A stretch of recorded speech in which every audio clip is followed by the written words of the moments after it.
Olive Kitteridge. Pardon? Olive Kitteridge, série Mania de l'année dernière, tu n'étais pas venu. Ah oui, j'étais à la convention Sherlock. J'étais à la convention Sherlock. Bon, alors je vous préviens, ça va pas être très joyeux comme pitch, hein, donc on y va.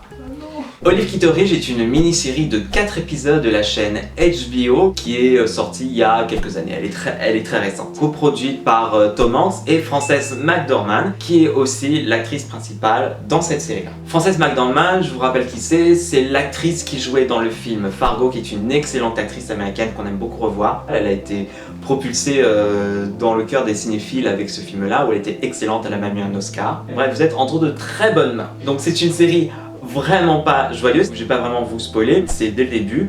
Ça s'arrive sur Olive Kitteridge, vieille et fatiguée, qui marche dans une forêt, qui met un plaid par terre, qui s'agenouille et qui sort un flingue. Et après, pendant ces 4 épisodes, on a 25 ans de la vie de cette femme-là. Il y a des ellipses assez impressionnantes et on va suivre cette femme-là qui n'est pas joyeuse, qui n'aime pas rire, qui n'aime pas s'amuser avec les gens. Elle est très dure avec son fils, elle est très dure avec son mari. Mais ce que j'ai bien aimé dans cette série-là, c'est que la série ne la jugeait pas trop. Le but c'était pas de nous montrer un monstre, c'était de montrer cette femme-là qui n'arrivait pas vraiment à s'insérer dans notre société qui veut, faut être tout le temps poli, faut être tout le temps gentil, faut être tout le temps se faire des grandes déclarations, se dire je t'aime ou pas. Elle fonctionne autrement et elle a pas envie de changer. C'est une mini-série, j'ai vu la saison qu'une fois l'année dernière, donc c'est très court, donc j'ai pas vraiment de souvenir très concret de ce qui se passe. Je sais que ça se passe dans le passé, ça doit commencer à la fin des années 70, quelque chose comme ça. Apparaît en acteur, vous avez le père de Sylvie Tanner qui joue son petit mari qui est adorable en fait, qui est très amoureux d'elle